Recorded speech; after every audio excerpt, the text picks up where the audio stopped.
The NLP arena in Turin, Italy just went completely and utterly silent. Not the good kind of silent. The kind of silent where 50,000 people forget how to breathe at the exact same moment. I am sitting in this hotel room right now, hands still trembling, phone blowing up every 30 seconds, and I need to tell you what I just witnessed because nobody, and I mean nobody, is going to believe this when they wake up tomorrow morning. Oba Femi just destroyed Brock Lesnar. Not beat him, not outpointed him, destroyed him, and the stretcher that rolled out of the NLP arena tonight did not carry a prop, it carried a legend, it carried the Beast Incarnate, and the man who put him on it is 24 years old, from Nigeria, and he is coming for absolutely everything. Before we go any further, if you are new here and you want the real story, the unfiltered truth behind what happens inside and outside that WWE ring, you need to hit that subscribe button right now and welcome yourself to Wrestling Zone Insider. We do not sugarcoat. We do not protect reputations.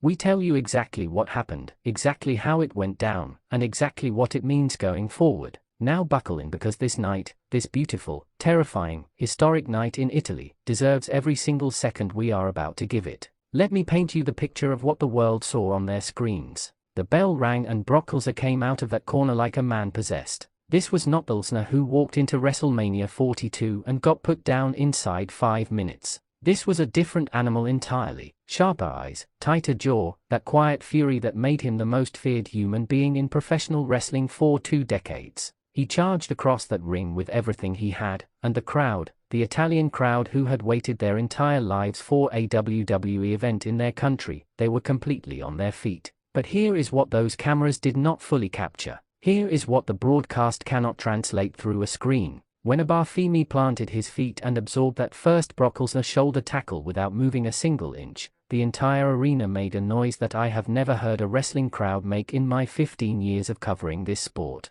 It was not a cheer, it was not a gasp, it was something deeper, something almost primal, like the collective realization that everyone in that building was watching something they were never going to forget. Lesnar threw everything. He threw his German suplexes. He threw his F5 attempts. He screamed at Femi in that cold, flat voice of his, the voice that has ended careers and broken spirits, and he said, loud enough that people in the front rows heard it clearly, "You do not get to do this to me twice." And Oba Femi looked at him the way a mountain looks at weather, completely unmoved, completely unbothered, almost gentle in a way that was somehow more frightening than rage. Then came the moment, and I need you to understand that I am choosing my words here very carefully because what I am about to describe is not exaggeration, it is documented, it happened on live television in front of the entire world. Femi caught Brock mid-charge, lifted him with a grip that looked physically impossible, and brought him down on that canvas with a violence so complete and so final that the ring posts rattled. Paul Heyman, standing at ringside, covered his mouth with both hands.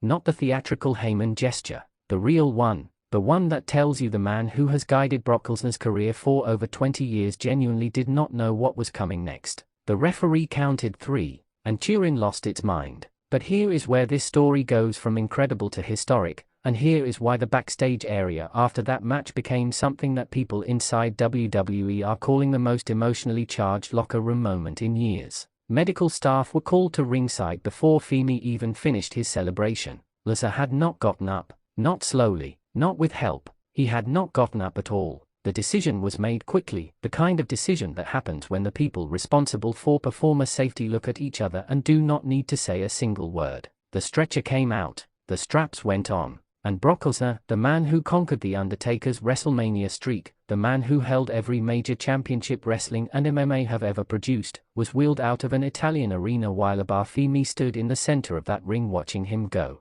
Witnesses in the gorilla position described the moment Femi watched that stretcher disappear behind the curtain as one of the most complex things they have ever seen on a human face. Not celebration, not relief, something much quieter, something that looked almost like acknowledgement, like a warrior recognizing a fallen opponent. Femi had said it on the final Raw before this event, standing in front of Paul Heyman without flinching, speaking in that measured, devastating tone of his, "I am not just trying to beat Brock Lesnar this time. I am fighting to kill the beast." Nobody laughed when he said it. Nobody smiled. The building went cold. He meant every word. Now let us talk about what this moment means in the context of this industry, because wrestling history demands that we make this comparison and we would be doing you a disservice if we did not. The night Andre the Giant fell to Hulk Hogan at WrestleMania 3, the world understood that an era had shifted. Andre was not just a man. Andre was a symbol of invincibility, a symbol of the old guard, a physical representation of everything the business had been built upon.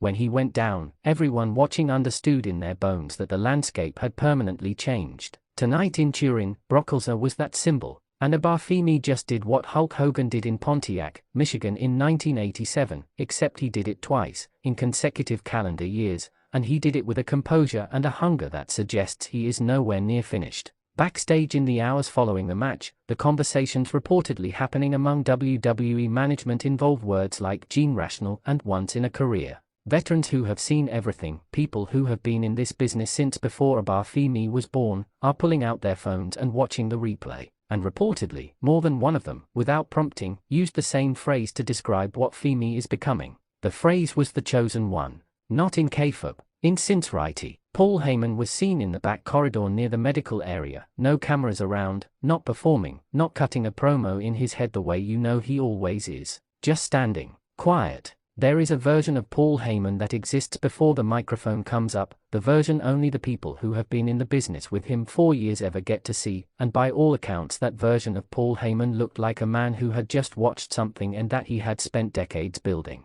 He has guided Brock Lesnar through retirement, through comeback, through championship reign after championship reign. Tonight may have been the last time he guides him anywhere. As for Oba Femi himself, what was said when he reached the back was brief and it was ice cold. No shouting, no chest beating. He reportedly walked past a group of roster members who began to applaud, stopped, turned, looked at them for a long moment, and then said simply, "The challenge is still open." And then he kept walking. That is your ruler. That is what is sitting on top of WWE's mountain right now. So here is where I leave you tonight, and I want you to sit with this question because I think it is going to define the next 6 months of programming. Does Brock Lesnar come back from this, one final chapter, one more redemption run that ends on his terms, or has Oba Femi finally, permanently, closed the book on the Beast Incarnate? 2 men in that ring tonight. Only one walked out. For Wrestling Zone Insider, this is your boy signing off.